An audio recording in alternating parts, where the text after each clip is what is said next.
Hi everyone, welcome! In today's tutorial, I'll guide you step by step to paint this warming sunset landscape. So let's grab our brushes and paint it together. I'm using Baohong paper, 100% cotton, cold pressed. Let's do a simple sketch. We'll start by drawing the horizon line a little below the middle of the paper. And here, more to the left side, we'll sketch a small, simple house.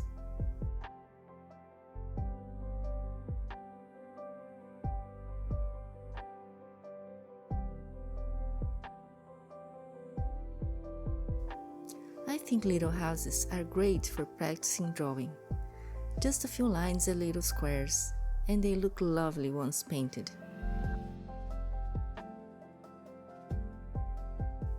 Okay, as simple as that.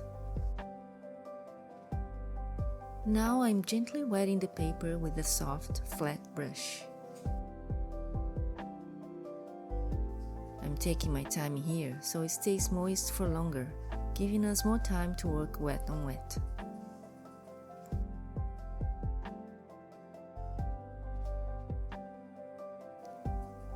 I'm starting with a flat wash of Naples yellow along the horizon. It's a beautiful, easy to control pigment, one of my favorites for painting sunset skies.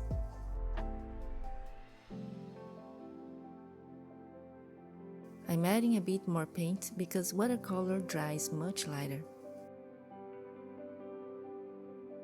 Okay, I'll lift a bit of paint from the house with a damp brush. This step is optional, but if you try it, make sure your brush isn't too wet, otherwise the water will spread and cause blooms. Now I'm adding permanent rose.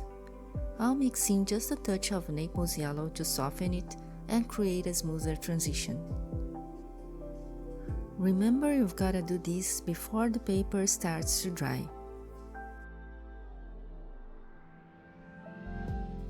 Now I'm gonna tilt the paper up and down because this way I get a nice blend.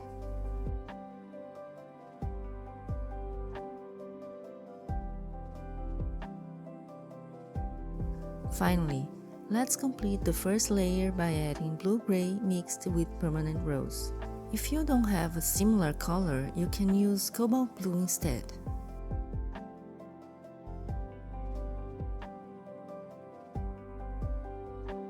And then we tilt the paper again.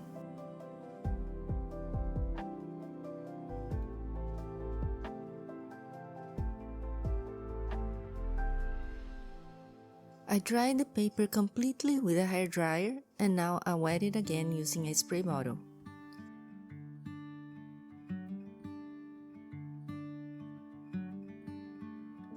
And then I spread the water with my brush very gently so the paint underneath remains undisturbed.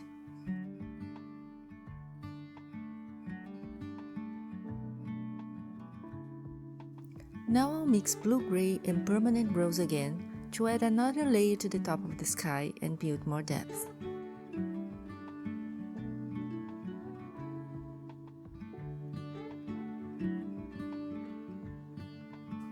This time I'll leave some gaps to suggest distant clouds and add a bit more variety.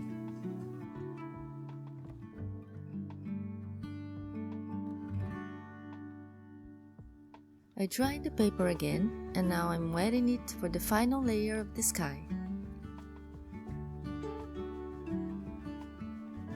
I want to add some clouds lit by the sunset, so with a slightly stronger mix of blue-gray and permanent rose, I'll start painting thin, broken diagonal strokes to suggest this type of cloud.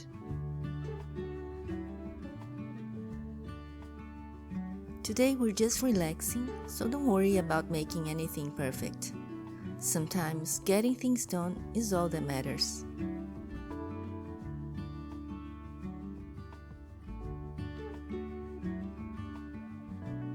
And with a stronger mix of permanent rose and Naples yellow, let's paint the bottom of the clouds, the areas lit by the sun. You can gently touch the still wet blue to get a smooth transition.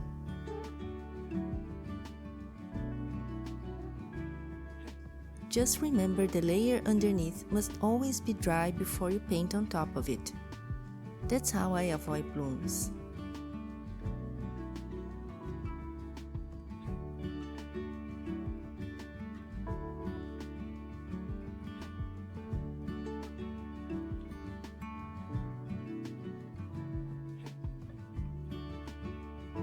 I'll mix some of the colors I've used and vary the shapes a little.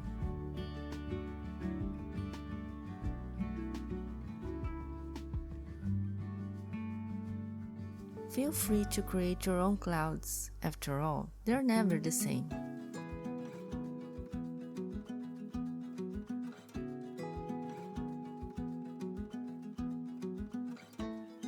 Okay, I'm softening a few clouds here and there using a clean damp brush.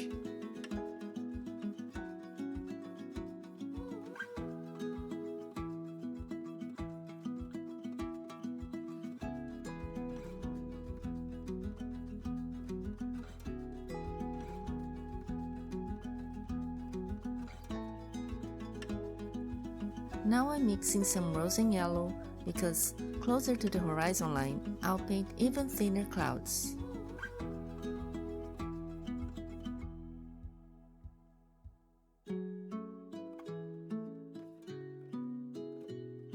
And we're done with the sky. I'm mixing olive green with a touch of burnt sienna because sunset tones are usually warmer and softer.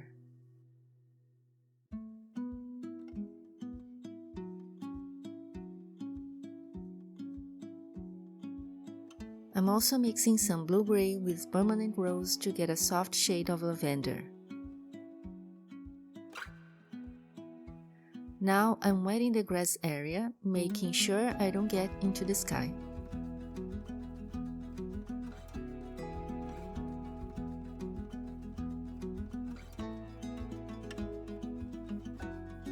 And I start with the green mix, making diagonal strokes like this.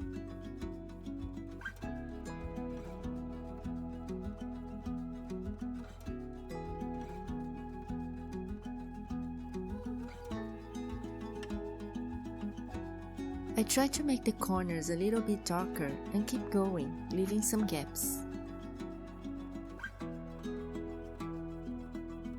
I'm leaving some space between the strokes because I'll use the lavender mix in between.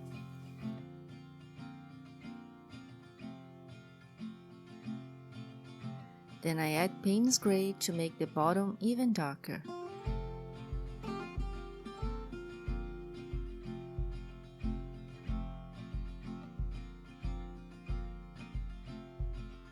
Now I take the lavender mix to fill in the gaps, suggesting flower fields. I do it carefully not to blend it completely with the green.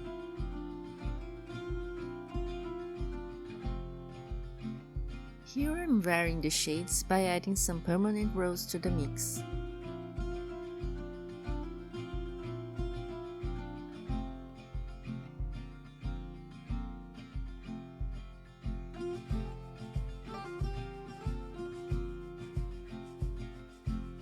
I know water control can be challenging, that's why I prefer painting small sections at a time.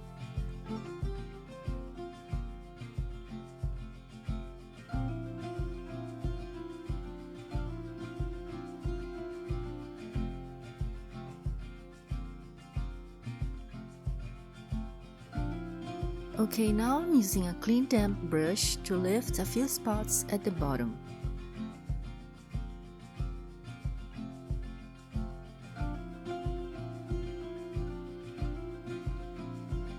That's where our foreground will come in.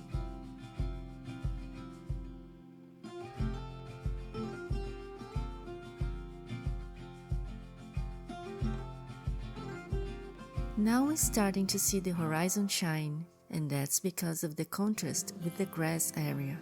Okay, let's move on to the foreground. I'm picking a few colors like cobalt blue, permanent rose, a touch of permanent red light, and some golden deep. I'll wet the bottom area and start laying them in.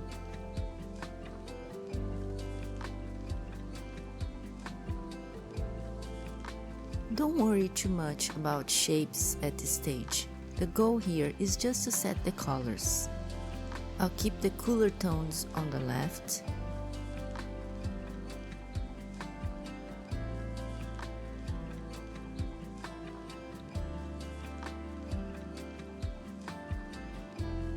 go a little warmer in the center,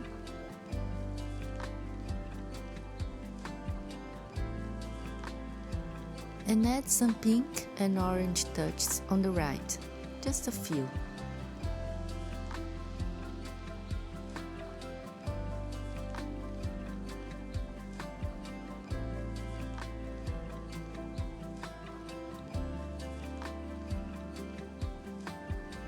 Now, while the paper is still wet, I'm dropping in some darker spots to build contrast and depth.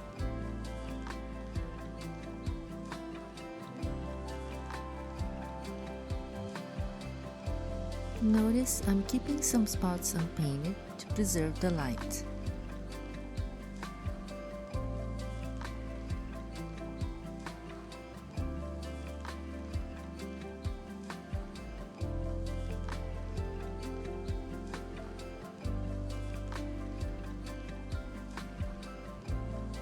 A few more accents.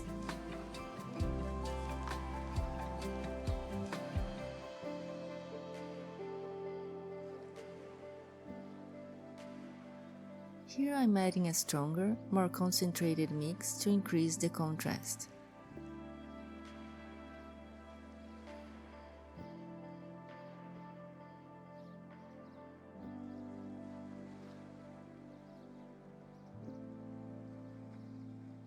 And little by little, our flower field in the foreground is coming to life.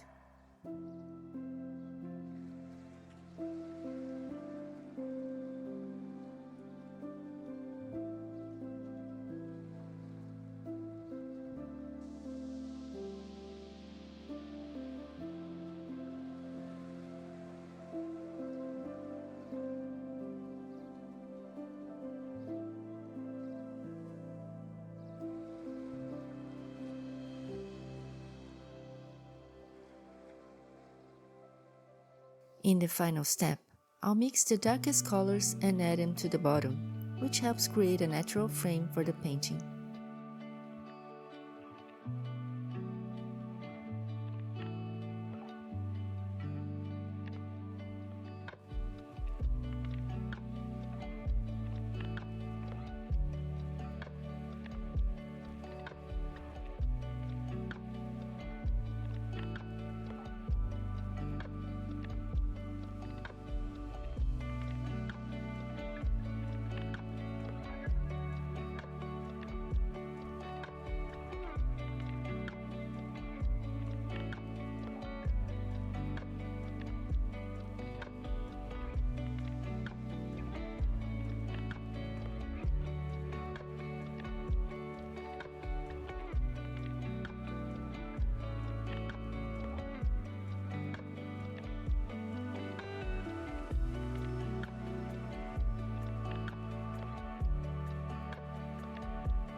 Now I'm going to finish with some tiny splashes of color, why not?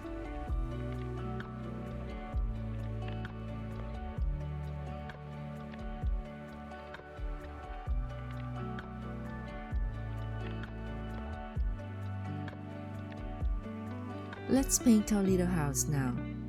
I'm mixing burnt sienna and ultramarine to get a nice gray color.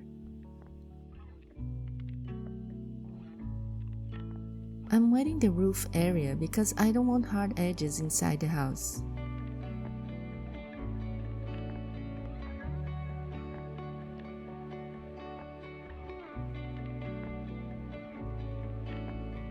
Then I'll carefully paint the roof.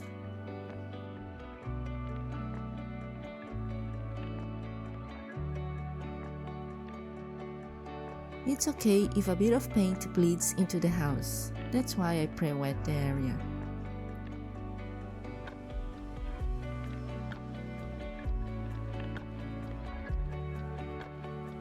When the roof is completely dry, I'll paint the first layer of the house with burnt sienna.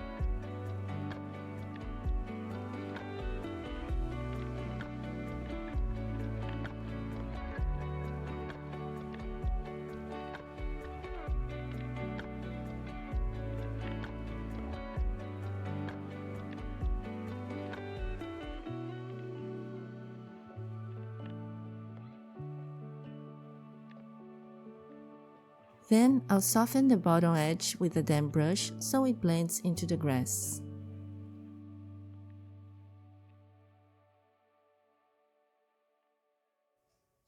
I'll add some texture to the roof using a stronger gray mix.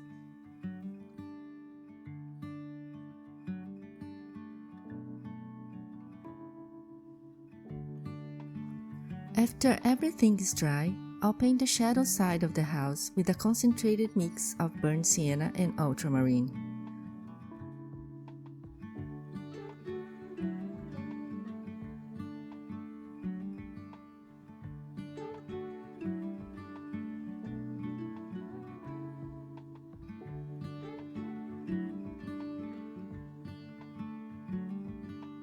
Then I'll gently soften the bottom edge with a damp brush.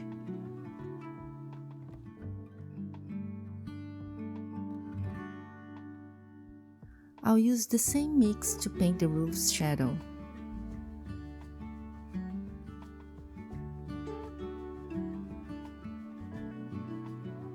I always soften the bottom so it looks more natural.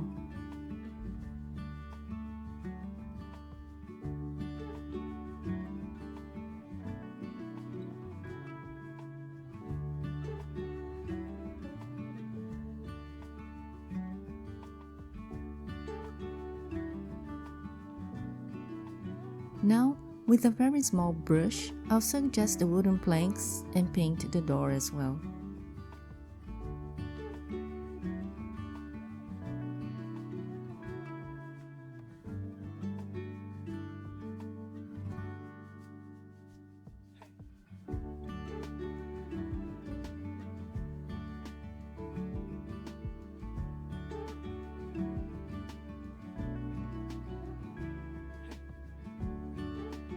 Just a few more details and our little house is finished.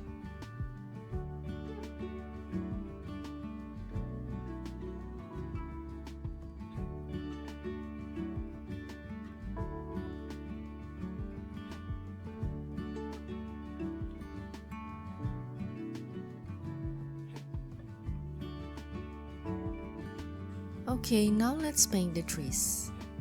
I like to vary the colors as I go, so I'll pre-mix some permanent red light with burnt sienna and Payne's gray, and also some olive green with Payne's gray.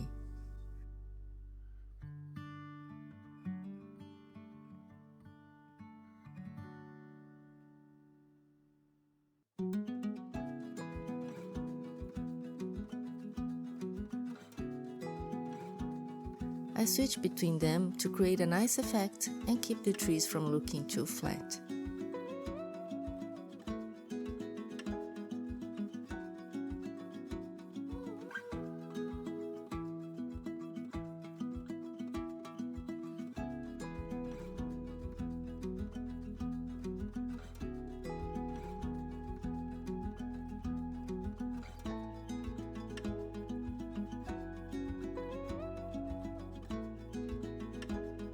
Let's suggest a few trunks.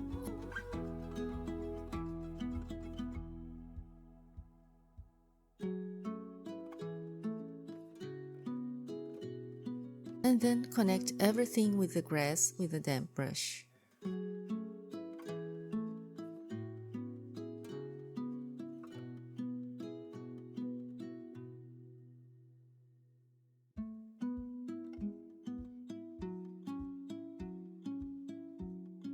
Now the single tree. I'm painting the outline using the side of my brush.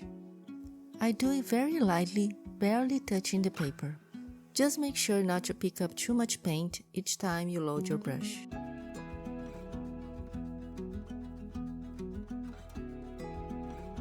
Then, I'll wet the inside of the tree to bring in some lightness.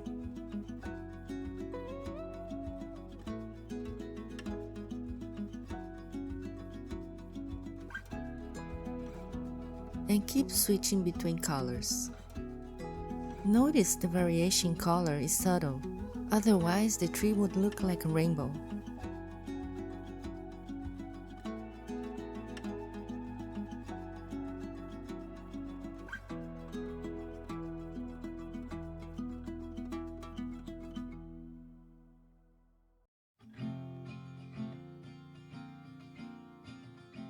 I'll paint the trunk with a small brush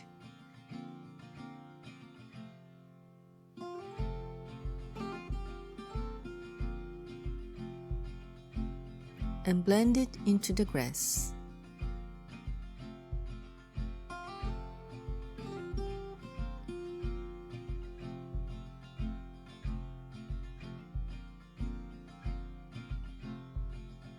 A few more little details.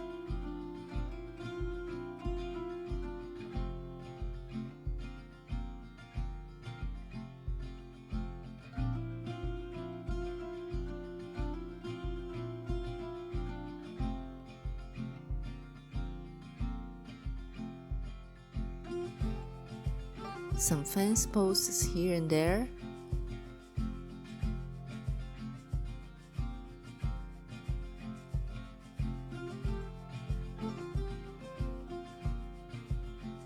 And it's done. Finally, the last group of trees. I'll start the ones closer to the center using warm greens with a touch of orange.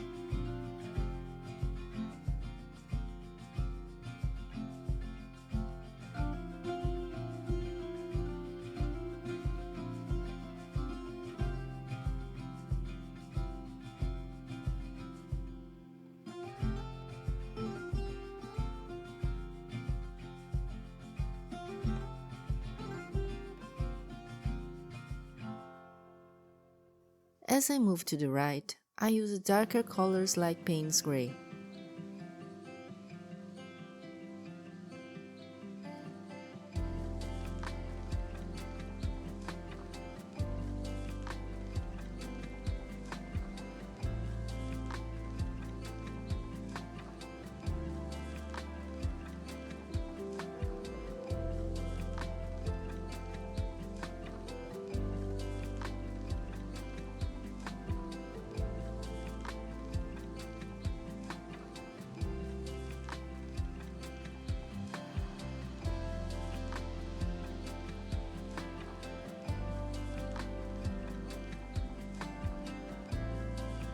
I keep wetting some areas to add lightness, and I leave little gaps so the sky still shows through.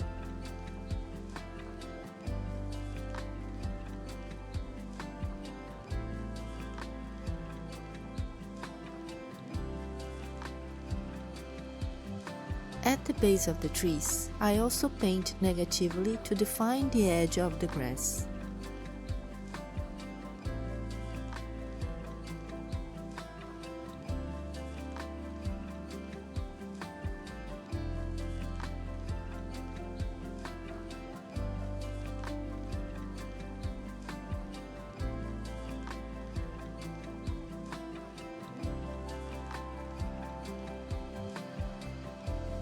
A few small trunks here and there.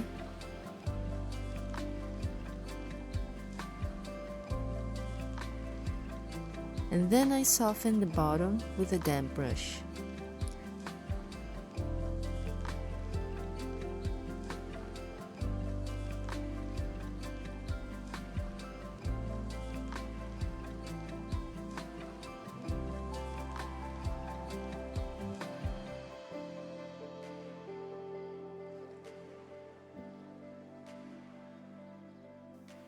If you have any questions or have any suggestion, please leave in the comments.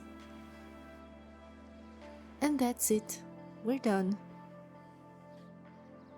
If you enjoyed this tutorial, don't forget to like, subscribe and hit the notification bell so you won't miss my new videos. See you!